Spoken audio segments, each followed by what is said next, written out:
Hello, everybody. Welcome to Spirituality Gone Wild. I am Debbie G, and I am here with our beautiful co-host, Michele Garcia from Cielo Spiritual Foundation and Sober Living. Hey, gorgeous. Hi there, Debbie. Another day, another Wednesday. It's another Wednesday. Okay, and today is going to be seriously like rock star stuff, y'all. We have somebody coming on, and he's going to be here shortly. His name is Ken Seeley. He's a highly respected certified intervention professional, and oh my stars, a special friend of Michelle's, and very well respected in the industry. We are so excited, and he's going to be here in just a moment. And you know what we're going to be talking about, Michelle? Yes, emotional wellness, and also like just wellness in a spiritual light. Yes, Yeah. we're going to be talking about the currency of mental and emotional wellness. And what if, and here's a big question, audience, what if true wealth had nothing to do with money? And on this exclusive edition of Wealthy Wednesday, Wealthy Wellness Wednesday, we're going to bring on Ken Seeley, A&E's interventionist, and he is a spectacular, incredible, vibrant light in this world. And Michelle, he's behind the stage right now. Shall we bring him up? Yeah. Can I say a few words about him too? I'm kind of hoping you do. Okay, good. So, um, I first met Ken back in 1991 in West Hollywood. Just new to recovery myself, and I have to say he was probably one of the most warm and welcoming souls I got to meet. And I'm so lucky that when I moved to the desert, the Coachella Valley area, Palm Springs, actually walking right into a conference he was leading and he had put together Yeah. at the time Hard Rock Hotel. He was just like so. I could tell excited to see me and welcoming, and I got to be a part of that. And then that community, I moved there, he was there, and I was so thankful because it's nice to have people in your new communities that you know and respect and can learn from. And I certainly did learn from him. I got to go to his case management intervention training he had put together there for everybody, and I got to travel the world with him and in my class, learning different modules of different aspects of intervention and case management, ethics. Yeah. Oh, so many interesting things. And, I feel like I got a tremendous amount of support from him and his, he launched sober livings with outpatient programs, detoxes. He did so much while in his time here in the desert. He definitely left a legacy and just in that arena, never mind the fact that, he has his TV show, 911 intervention, where he's won Emmys for. I just read. I didn't even know that, but like, I know that my community loved watching his show, and it's so great to see interventions happening in a way that reaches a lot of people, so that people get on board with like living life sober. And he's always supported my businesses, and sent everyone. And when I started the retreats, he would send his whole centers to come and enjoy it. And that meant a lot to me, and it always does. And even now, like, his centers will come, even though he lives in Hawaii now, which I recently got to see him there. And they supported my conscious recovery meetings here that I hold. So just, it's so beautiful to meet people who support each other, because we need each other. And that's that emotional, wealth that I get, when we're Right. interconnected with people who are like-minded, who have the same mission, who value, sobriety. And he would come and speak at the big coalition meetings in the park and share his story so transparently, so fueled with true recovery in a lots of different areas. There's not a lot Ken can't speak to that he hasn't, done the work around, which I love, because I too am multidimensional in the way that I I how love to, that. Right. Well, embrace we're my gonna bring personal we're I love it. We're gonna bring so Ken on Ken up. This yay. isn't your ordinary conversation. This is a conversation about emotional health and wealth and uh emotional sobriety. That was a word that Ken uses that I absolutely love. And Ken, welcome. Thank All the you. way Yay. from Thank Hawaii. you. Hey, how are you? So good to see you. Did you hear our intros? I did. Okay, And I was thinking the same thing about you. That I was like, oh, I remember her from way back then and how welcoming and how loving and supportive you have been and inclusive and, joining the Sober Living Coalition and you guiding me and showing me how to get around. I was like, oh my God, she's talking about herself in this no. intro. You're so sweet. I love it. I love it. Yes. Well, energy is reciprocal. I'm glad to hear that. I definitely, it makes me feel good. So, I Yeah. love it.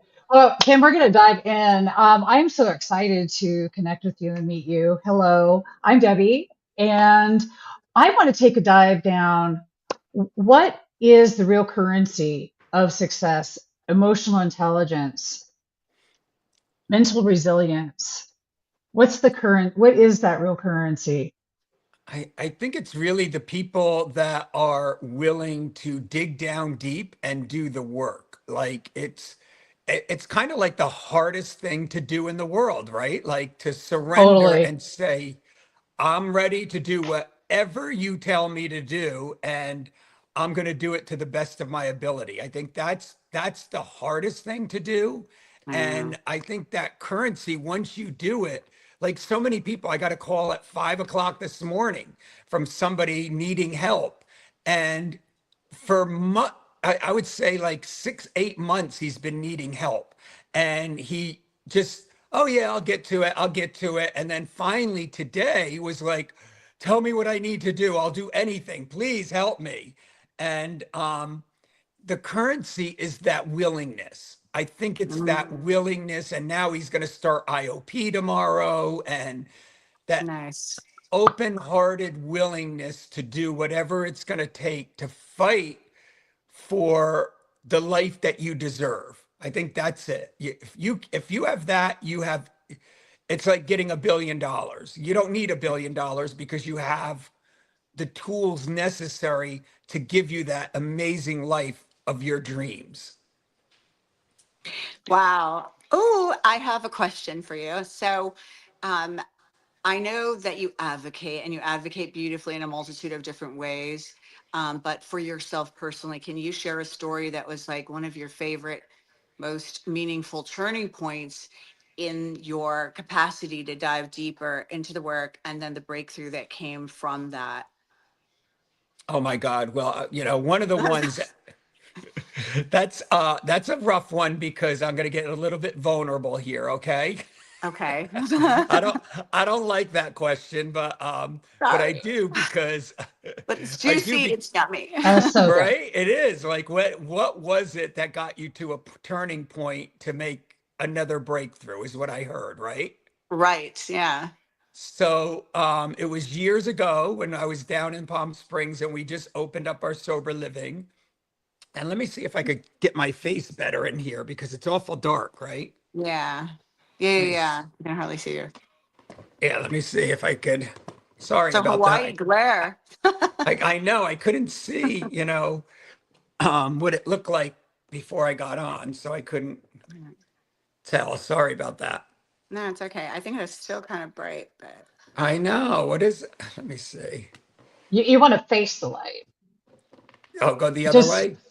yeah. the light behind you, you mean? Yeah. Okay, let me try that. Sorry. No Oh, problem. no, we're good. Everybody, we just kind of jumped right into it because we were running out of time and we are Oh, perfectly that's a little fine. better. Now you could see. Yes, I yes, was, yeah.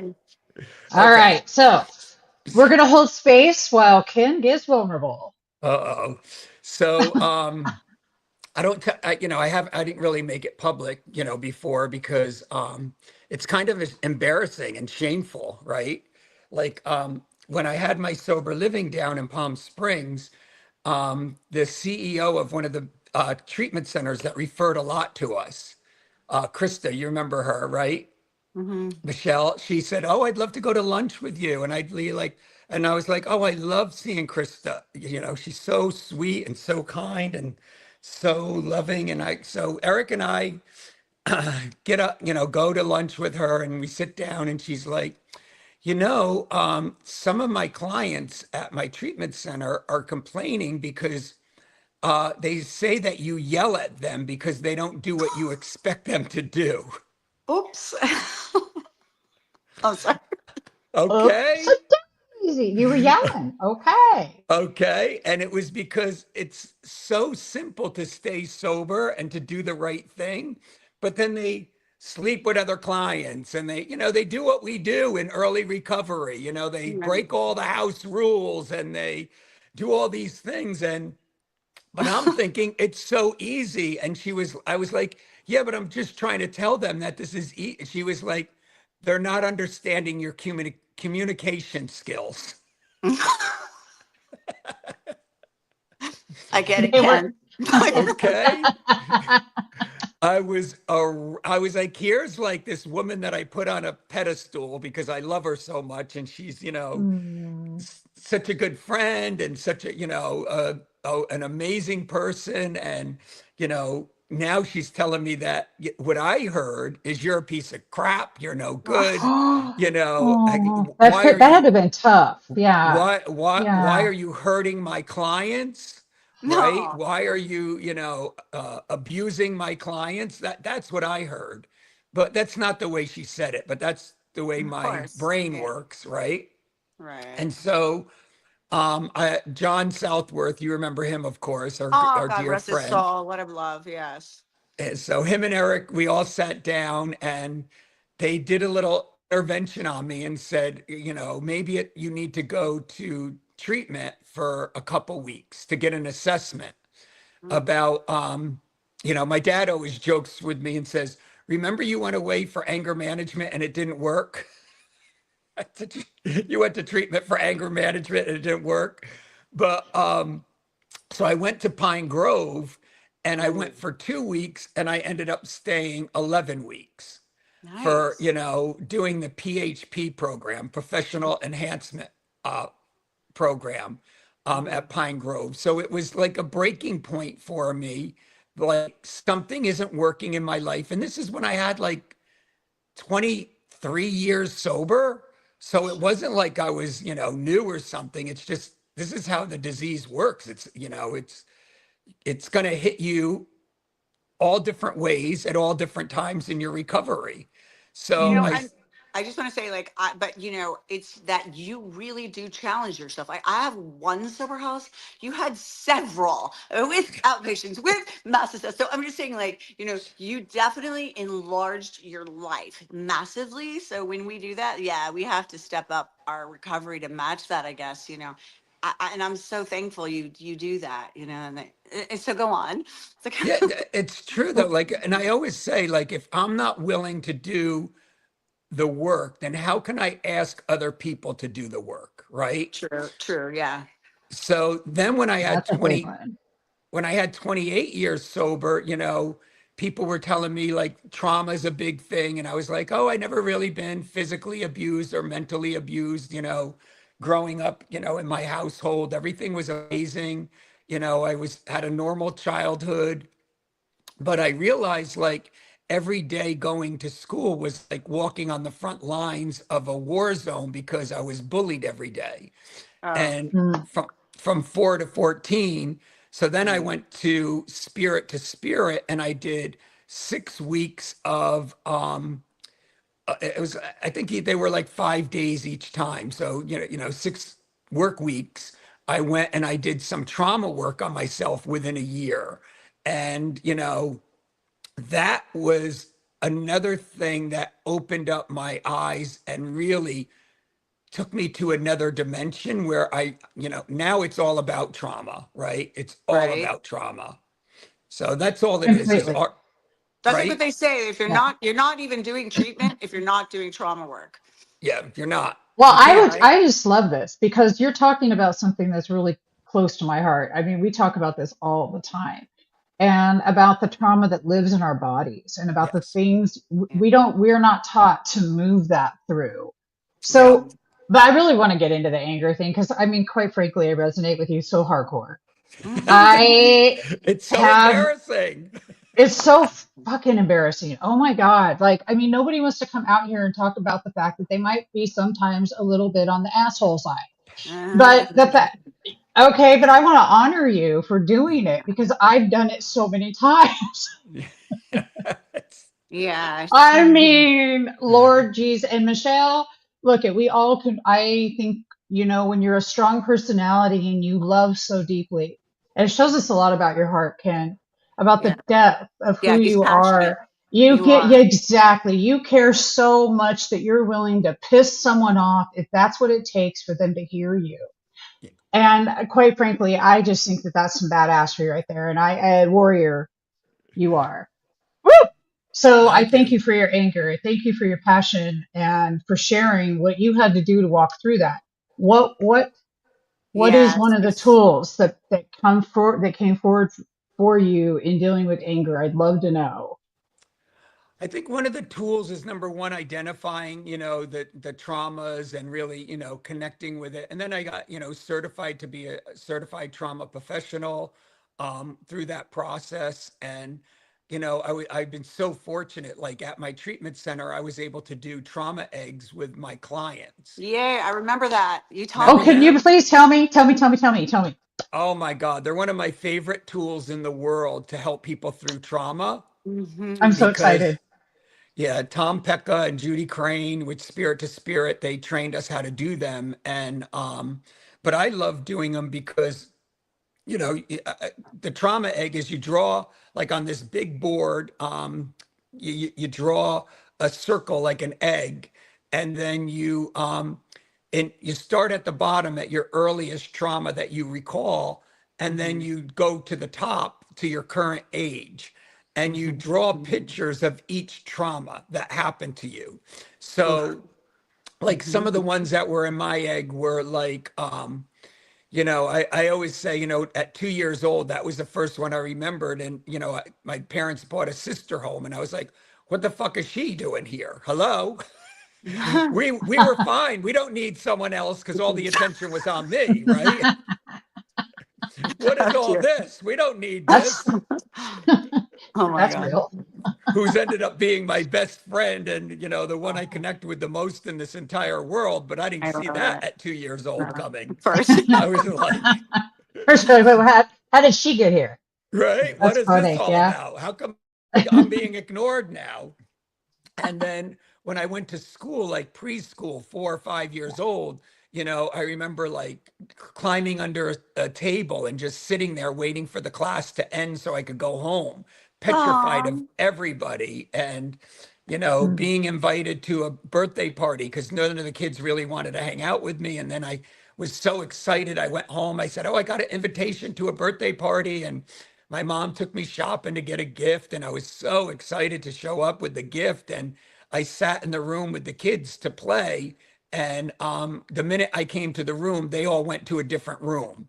And so just stuff like that, getting on the bus and my hat being taken and thrown, and everybody laughing, throwing it back and forth, Mm. like trying to, and if I cried, they'd make more fun of me. And so I would just have to let it go and lose the hat and act like it didn't bother me, it just being picked on a What? sports What? team. Why do you think that like you weren't like socially accepted? I see you as you're so not in your adulthood. Like I can't even fathom. What was it like? Was it the demographic of people? I mean, what was it about you? It's part of that gene, I feel like, because I look at pictures of myself and I wasn't funny looking. I was like, why Right. did I have such low self-esteem? What was wrong with me? Like I had Right. so low self-esteem that in third grade, I couldn't concentrate on reading because I was so petrified of the class and the other students that I failed third grade because I Oh wasn't my keeping up in reading. So God. again, but that ended up igniting and saying, oh, there is something wrong with you. See, you're right. You are a piece of crap. Mm, You aren't smart mm, enough. You aren't like the other people. And mhm. so it just reconfirmed that, the inner critic voice talking to me that you're no good. Yeah. So that went on from 4 to 14.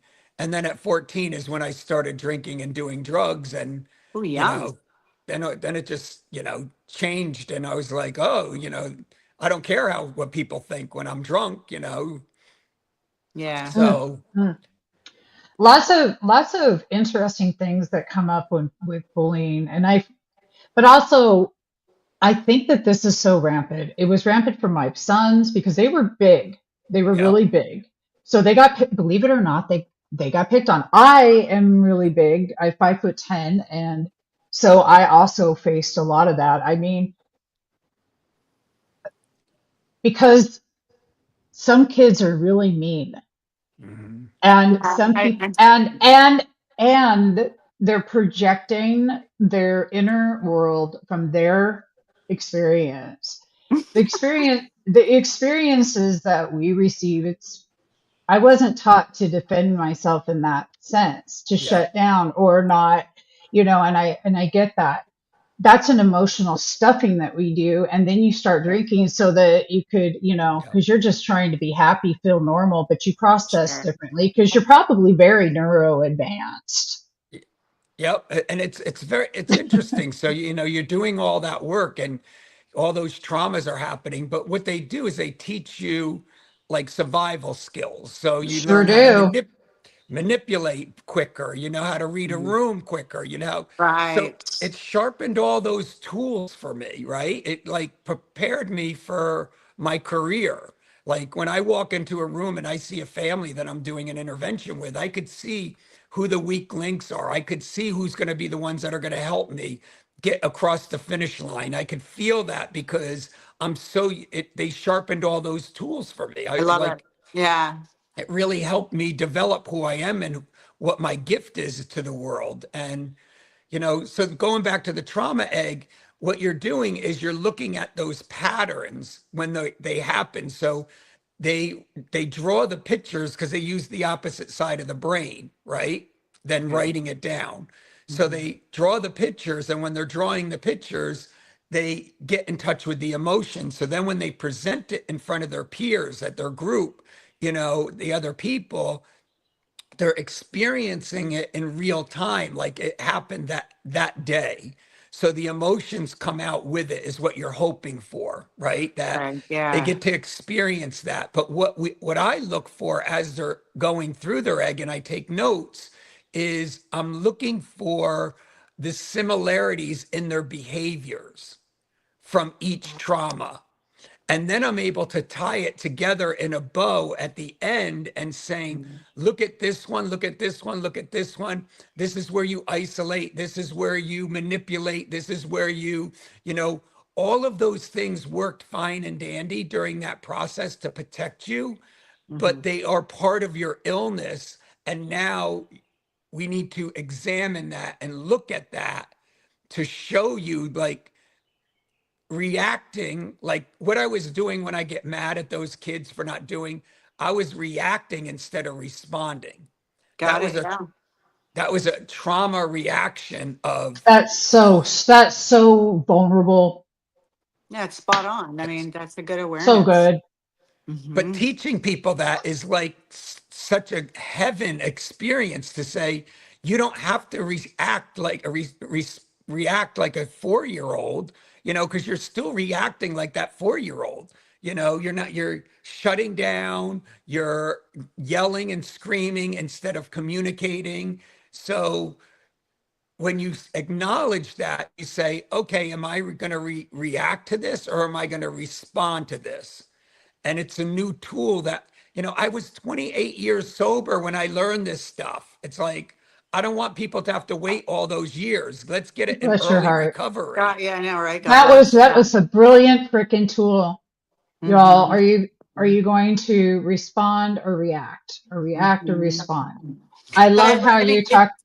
that egg tool really allows you to see the patterns, and that's so helpful. It's not as easy as just making the decision to do that. It's really identifying and walking through it and seeing it. I could just see how that. I'd love to do that here one day. At the house with the clients, see how far they can go and how it might be helpful. It's empowering.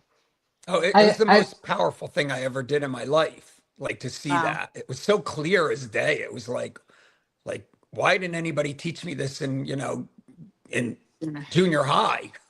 Right. Like, seriously, they were seriously like they kept all these secrets from us. I don't even understand. That like we did not have to. Okay, because my favorite tool lately has been bilateral eye movement. I'm mhm, obsessed. I'm obsessed yep, Yeah. because because it turns both hemispheres of my brain back on. yep, Mm-hmm. And I'm able to activate by turning my eyes in circles afterwards. I'm able to activate my vagus nerve yep. Mm-hmm. and breathe and take a pause. How easy is this? Right. Yeah. I mean, really, can we just, I mean, it's the easiest thing in the world, but yet there's so many people who with these stuck limbic systems and they're stuck in fight, flight, freeze, or fawn, and they don't even realize it. They say, I don't want to, Yes. but I'm not gonna do the work.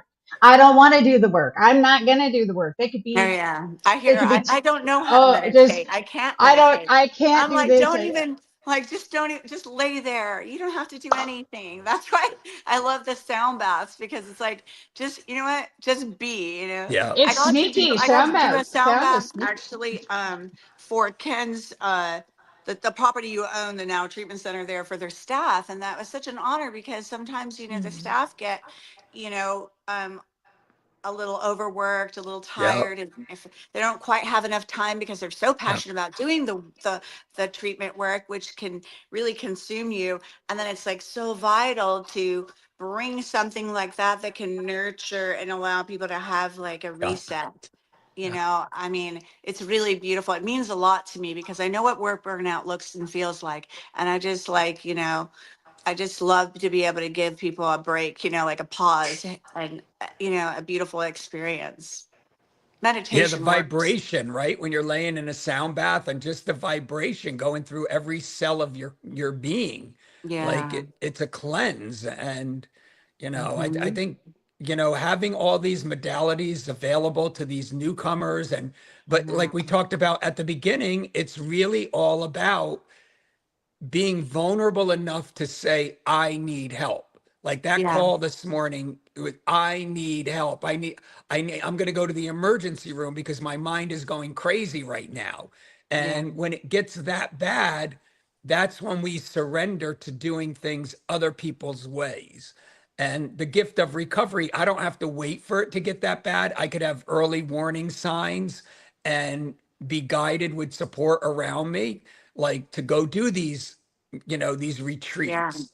Like Yeah. I love retreats, silent retreats, all those things, because every one of them you learn something new. And that's what, like we talked about John Southworth, he did the trauma retreats with me. And I said, John, he goes, I worked on my trauma. My dad was a prick to me, and I worked on my trauma. I'm 78 years old, 79 years old. And I was like, just go with me. And so he went with me, and he was bursting in tears the whole weekend, or the whole I week that love we were it. there. And Wow. then he signed up for the next 4. He's Wow. like, so he went for another 4 weeks. I was like, oh my God. You're only That's supposed to do beautiful. 5. I ended up doing 6 because I loved it so much. That's I, so awesome. I mean, because there's layers, right? We find out, you know, it's like the gurus say that there's no end to how much we can evolve. You know, and it's funny because like you get to this one plateau and you're like, oh my gosh, there's more. And then that's when you're ready for even more. Like you go deeper, and it's so meaningful and beautiful. It's like, and I know John Southworth was such an incredible soul to so many lives. He touched Yeah. so many lives and Yeah. such life-changing way, and you know that you're a part of that legacy is really neat. And you know to get to do the work together like that must have been so beautiful for you, like really heartwarming. Oh my God, it was amazing. It was the best, one of the best gifts in my life, because I Wow. always looked at him as being like a second dad, because he really, Oh. nurtured and cared, and, Mhm. really he was there for me no matter what. We had such a great relationship. We traveled the world together, and to have that bond with somebody and then going through these experiences with them, it was just like, how can you, it's like the perfect life. Like, how do you get better than this?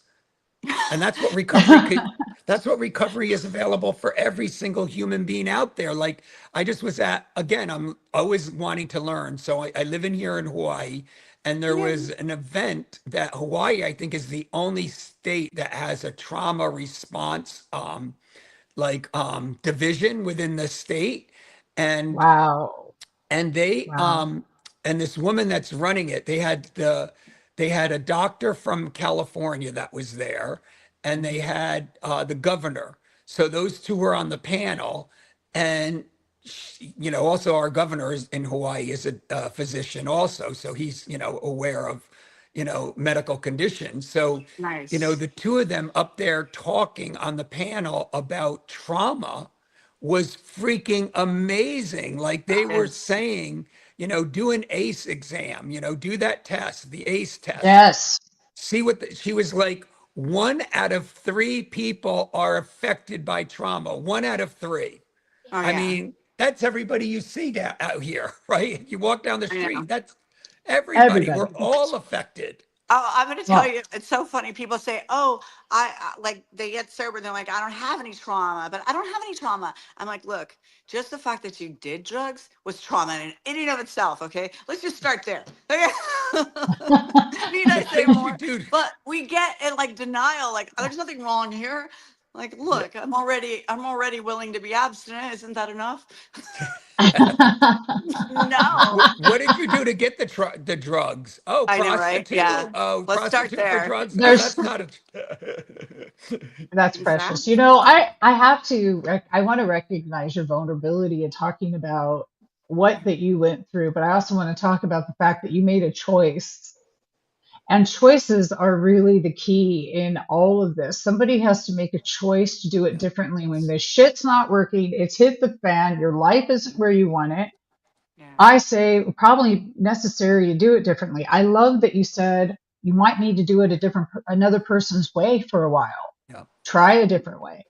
And so I just wanted to appreciate that. And we are going to take just a quick commercial break because we'd like to share a little bit about Cielo Sober Living Mhm. really briefly, and we'll be right back.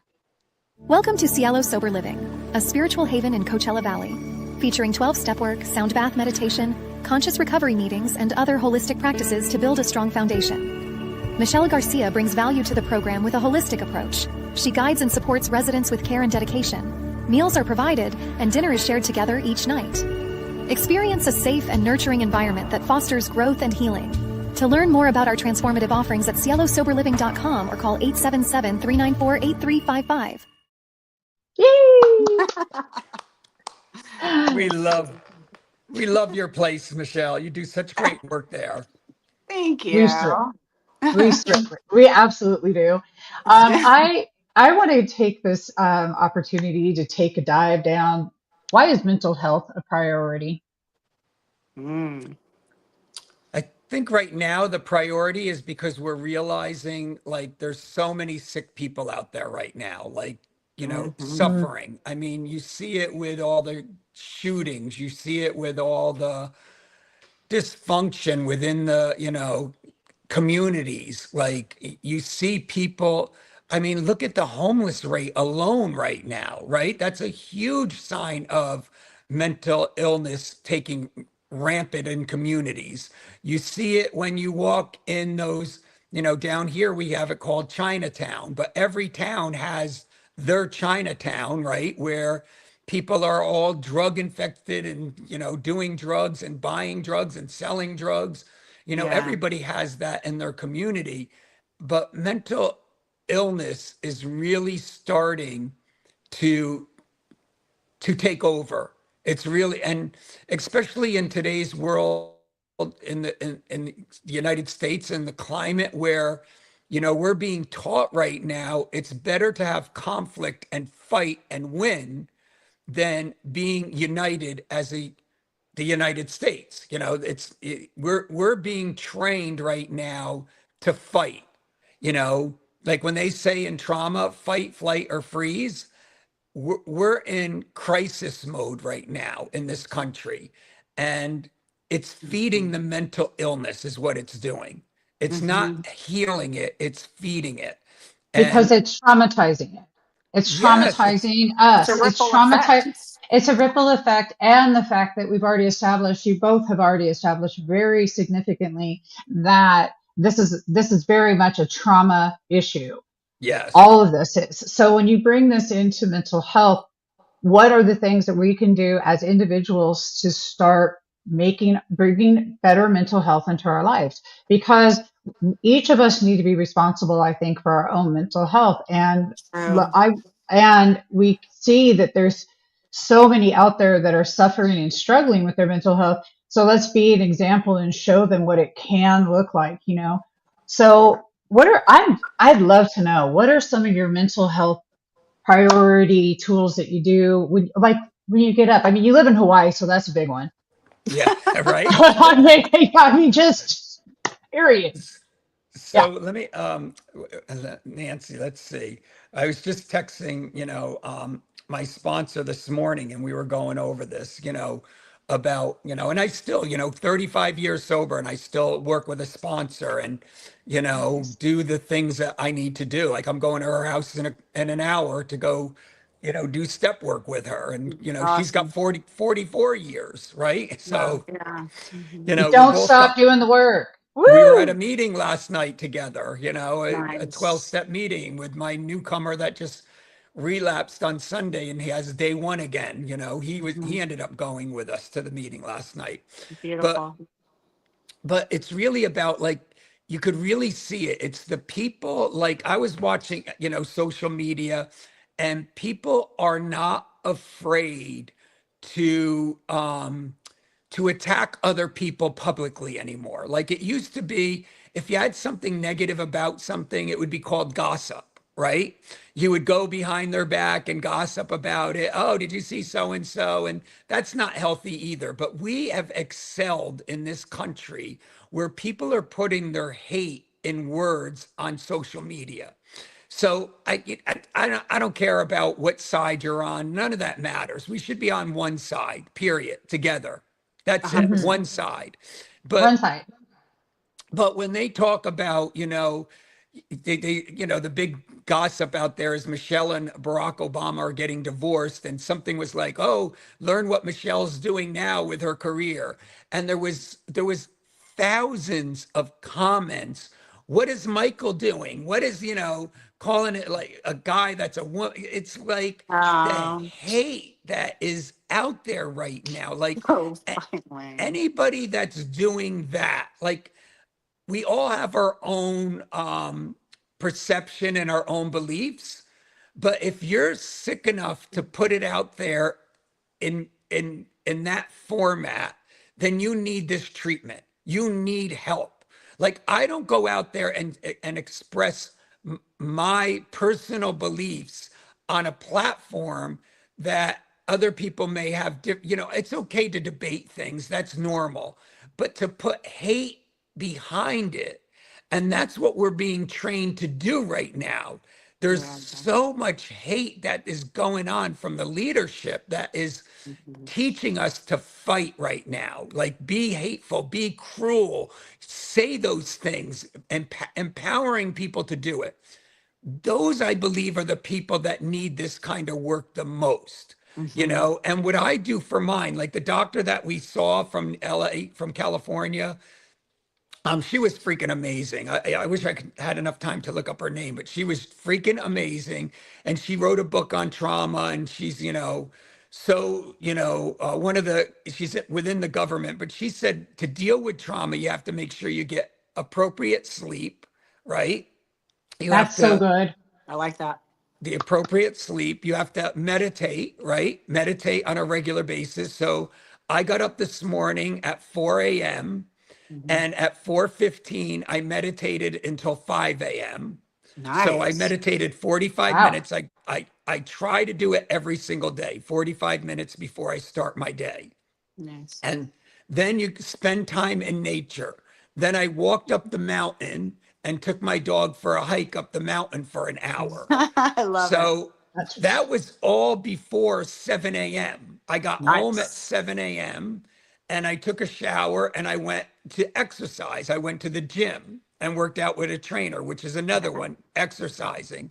And Mhm. then nutrition is another big one. So, you know, eating the right foods, not eating junk foods, So I came home and I had my breakfast, I made some egg salad. And then, positive nourishing in relationships. What can you do to nourish relationships? Like, mm, what's the things there? And then the last one was mindfulness, right? So, the positive things in relationship is telling that sponsee he's doing a good job by surrendering and coming back after a 2-day relapse, right? Right. Positive nurturing in relationships, helping people realize they're doing the right thing. And encouraging them. And Mhm. then the mindfulness is what we were talking about earlier, is when things aren't working right in my life or in what I'm doing, being mindful of it and saying, this part of my life isn't working right now. So Mhm. how do I change gears to get it to work, to get to the result that I want for my life? So all of those things were listed on her thing. And I was like, these are the things I'm doing to be able to stay in recovery, stay healthy, and support others. If I'm not willing to get up at 4 o'clock in the morning to meditate and go for a hike with my dog before my gym appointment at 8 a.m., then how can I expect somebody else to do that? Right? I How can love I? Right. it. What a Yeah, beautiful, I love, you're so, everything It's so that you good. just laid out on your life, the experience of a day is so holistic. It's totally treating your mind, your body, your soul. And there, you remember in Malibu when that was such a buzzword, everyone was saying their holistic treatment. It was like you walk in like, what is this? What, because you're on the coast, you're holistic? Where's the holistic? Come on, because I would tour places before I refer, and I'm like, what the hell? But really, that is truly like the essence of it all. What you're saying, what you're sharing there.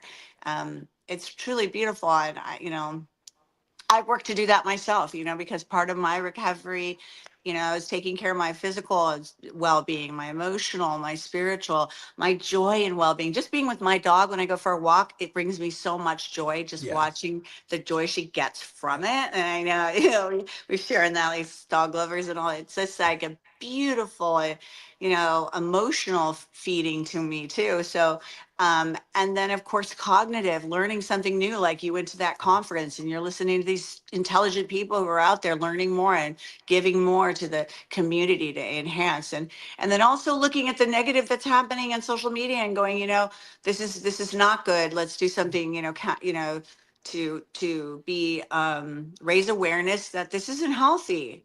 yep, Negative talk and negative thoughts only creates more negative talk and yeah, negative thoughts, and it lowers the vibration frequency for all of us. If we live in an omnipresent field and we're all interconnected, that's affecting us all. And the only thing I can do is just try to, be an example. But sometimes I feel like I went to speak at a treatment center, and this girl said afterwards to the person who runs the center that had me talking, she's just so happy. She's just so and I was like, okay, that's so really weird. But I think she liked me, but it was sort of like the funniest thing to get feedback, and hear. But it's a positive problem. But sometimes it really bothers people, that we're like happy, but it's, it is authentic. It's what I've got. So I try, when I'm not getting upset because somebody did something ridiculous at the house. But I work with that stuff, I work with yep. that stuff. We're working. I Um, have to do the things you talked yeah. about, Ken, or I'll die. So one of my favorite people out here, Paul McFarland, wants to know, what do you value more than money? Oh my Oh my gosh. God, that's a good one. That's such a good one because Woo! I don't Thank I don't you. value money at all, period. Like I was in, with 10 years sober, I was in a money addiction, like a workaholism and money Hmm. addiction where I thought if I had $1 million in the bank and my rent was $800, I would be okay, where I wouldn't have to worry about paying my bills every month, right? Like I was always worried, can I afford my rent? Can I afford my car payment? I need a second Yeah. job. Uh, And I worked with this therapist because I bought a gun on the internet to commit suicide with 10 years Stop it. sober. No I was, way. No I was, way. I said, God, if that gun comes and I don't have a solution, because I ordered it Yeah. online, and this was what, 25 years ago. So I ordered it online. And when it came, I said, if I don't have a solution, I'm going to kill myself. And my therapist that I met after, I said, well, I'll do what the program teaches me, get outside help. So I found this therapist and he just passed away. He was in LA, Dr. DeJarnett. And he helped me realize that I was in full-blown sex addiction and love addiction and money addiction and workaholism. And Okay. that's what brought me to my knees. And so when he made me realize that, I was like, you know what? I have a beautiful, beautiful 2-bedroom bungalow. It was like 500 square feet. It was right in LA, right by, a meeting was across the street at a senior center. And I was like, I'm in rent control. I could live here the rest of my life and I could pay my rent and my car payment working at Starbucks. So I don't need to have a career. I don't need to have money. I Mhm. could be comfortable because my dad retired as a fireman and they didn't have a lot when he retired, but they had each other and they were happy. And I was like, that's all I want, God, is I want to be happy. I don't need money to make me happy. My parents are fine. And we always had excess. We went on trips all the time. We had a really good life, but it wasn't millions in the bank, which I thought I needed to have. And I said, I could die in this apartment and I could live the rest of my life here.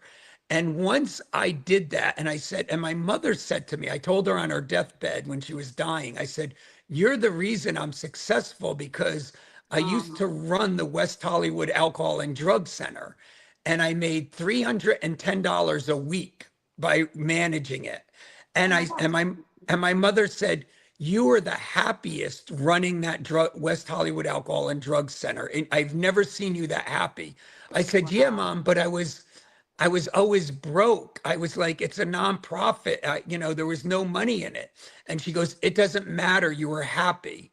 And Wow. so I took that and I took what I learned from my therapist and I said, I'm going to help people in recovery because recovery is what makes me the happiest. And so I started helping people get into recovery. And then I learned about interventions. So I gave up on money. Money doesn't buy anything. Money buys Comes and comfort. goes. Yeah. It comes and goes. It buys comfort, but it doesn't buy saneness. It doesn't buy, happiness. It doesn't buy any of those things.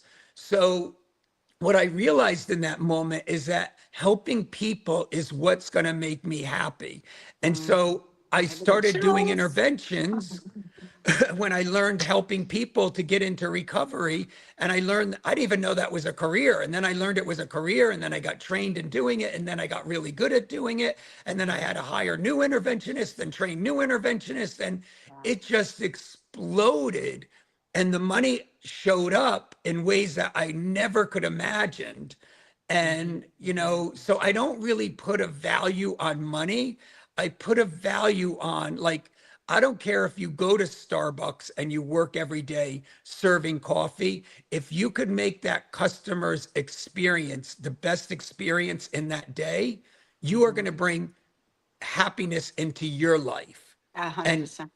you're Yeah. go- you're gonna explode to the next level, whatever you do. Because I was answering the phones at a treatment center, making $8 an hour to afford my $800 rent.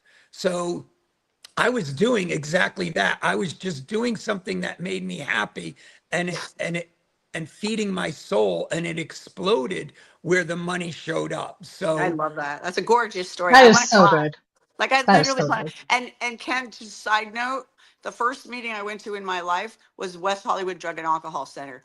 And no. it, swear to God, and it literally changed my life because I heard what I needed to hear to identify and be like, wow, that this, there's this thing that like could work. And my uncle told me go, I was restless, irritable, and discontent at work. Right below it, because my uncles owned a store, they had interventioned me to come live with them because I was having crazy life. And yeah, and that's what happened. I went up there and I just heard the message, and thank God it was free from like things that it could have made me prejudiced, but I like heard it so clear. Like the guy was like, yeah, I have a mental obsession and I keep thinking about it until I do it. And then once I ingest it, I have a physical allergy and I can't stop until one is too many and 1,000 is never enough. And then I do things that hurt my spirit. And it's just threefold. And it was like on, and I was like, oh my God, like I really just had the aha moment that I And where needed. was that one? Where? It was on Santa Monica Boulevard above Greenwich Village. Oh yes, we used to see celebrities at that one. Oh It yeah, was, Elton John. Oh, yeah, I don't think he'll mind I mentioned. There's a million other, but I saw his Rolls Royce, and I was like, oh my God. yes. And I remember thinking, oh, that's so neat.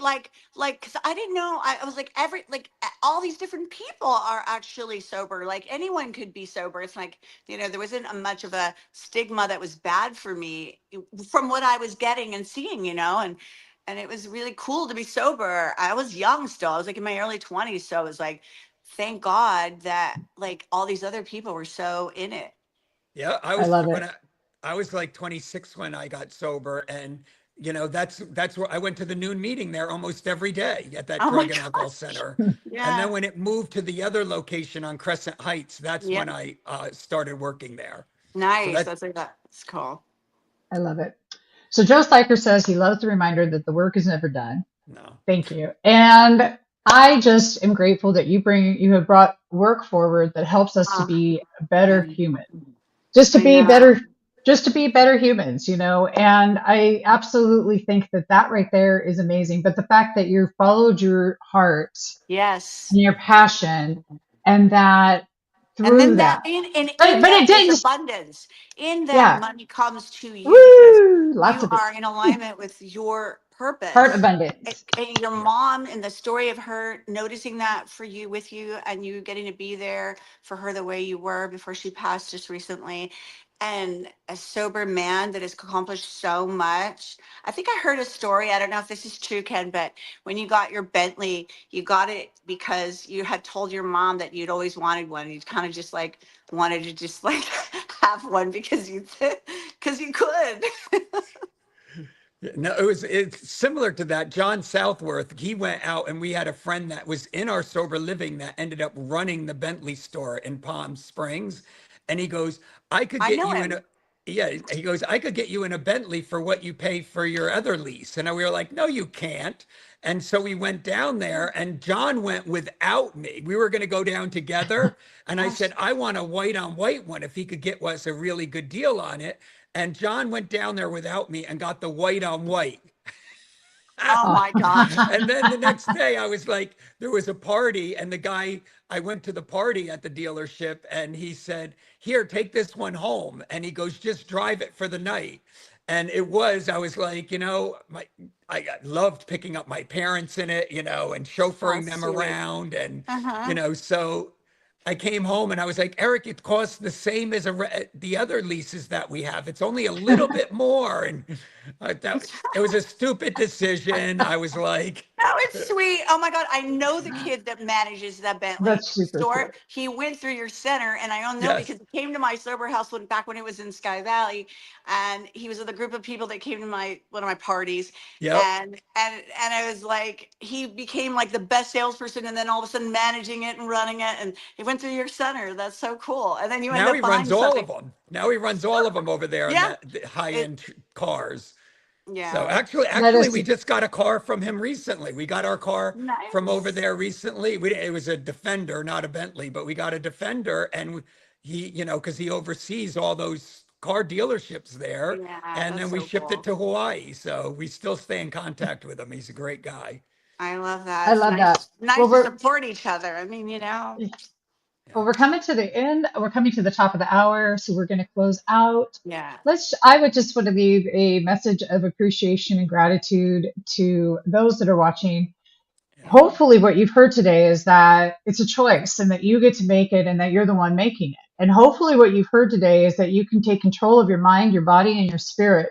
And hopefully what you've heard today is that there's people out there who are willing and are helping you, like Ken, like Michele, who stand in this space of love and respect for all of those who have walked this path, who are looking for, I mean, you guys, the things that you're doing for people out there who have struggled is amazing. And for me, my heart just is so grateful to both of you.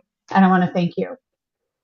Thank you. Yeah, and if you see yourself writing negative comments, I don't care if you're on the right or the left. I don't care what side you're on. If you're writing Mm, those negative comments and be, bullying people or be, treating them less than human, like talking really dirty stuff. If you're doing that, I would invite you to use the mindfulness to say, why am I doing this? Number one. And do I want to be this kind of person? And how can I change it? And I'm seeing it now. The left never used to be that way, but I'm seeing even the left writing negative stuff about people. I am So, too. Yeah, you know, totally. at whatever side you're on, if you think it's okay to be public and nasty and hateful and attack people in any form, you know, it's really bullying. And that's why it's so sensitive to me. I lived it for 10 years and, you know, almost killed me because I was suicidal that whole 10 years. I just wanted to Yeah. die. And Wow. I so imagine so. if I you're imagine so. I doing bet that that, was hard. take the mindfulness approach and be aware of it, number one, and do what Debbie said and take action. Because I know in Yeah. your heart you don't want to be that person. Nobody wants to be that person. Nobody Take does. action. Take Yeah, I think take the first step. beautiful. Yeah, Yeah. I think encouraging people to be leaders and not followers.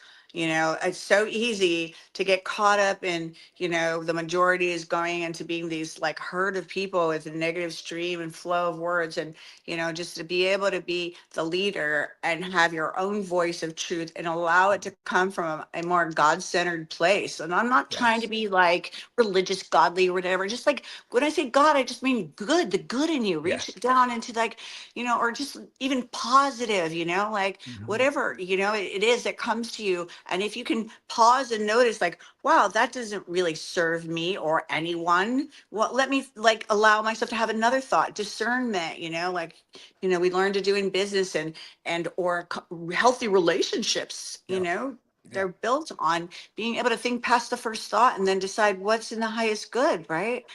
And then, you know, yeah, thank you for bringing that up, Ken, because it makes the world a better place. And, you know, both you, Debbie, are such humanitarians. I'm so honored to get to have a talk with you today. These are the kind of conversations that I think are uplifting and really fuel people with the kind of, you know, conversations that stem from it, I hope, that are, you know, Yeah. life enriching. You know, Yes. yeah. And I mean, people can reach you, you know, I know you're still available because I visited him in Hawaii and being retired was fun for him after having traveled, he said, I think for 2 years, but he was bored and wanted to do something else. God bless you, Ken. Okay. I'm like, so I know that he still wants to help people and is available. Maybe you could share how that Yeah, is. yeah, no, yeah, yeah. Yeah. Right on Yeah. intervention911.com. You could reach me, you know, like Okay. anything, you know. If there's a way, like I'm trying to look at the bigger side, like, you know, yeah, I always like when the intervention TV show happened, I was like, oh, I love what I do in the living rooms of people, but it's only helping small amount, that one immediate family. And I was like, if this could Mm. be televised, then could help millions. And that ended up Oh happening. Millions of people understood what an intervention was after the show. my So God. I want to learn like new ways. Like that's why I went to that event on Friday with the governor, because, you know, if you think 1 out of 3 people are in some form of trauma, I want my next career, my next way of living is to be where we could help people before it gets to addiction and mental health issues. You know, Yes. let's Oh, catch heck it yeah. early, Yes, right? add Let's to that. go. Like, yes, Right? Woo! yes. Absolutely. Let me I know love it. what comes up. I'll support it. Yeah, 100%. right. Absolutely. Hands I'm on board down. with that. Yeah. That's it. Get it before it even starts. I'm 100%. Mental health should be a priority in teaching our youth Yep. Yep. how to regulate. Mhm. Yep. Regulators. We're going to be regulators. We're all going to be regulators. So, um, we'll see you guys. We'll see you all again. Thank you for watching. If you're watching on the replay, please like and subscribe and share. Ken Seeley, you rock. You Thank you rock. for all that you do. Thank Yes. you. Thank you, ladies. It was so good to Thank see you. you both. Thank you. Big love. Love you.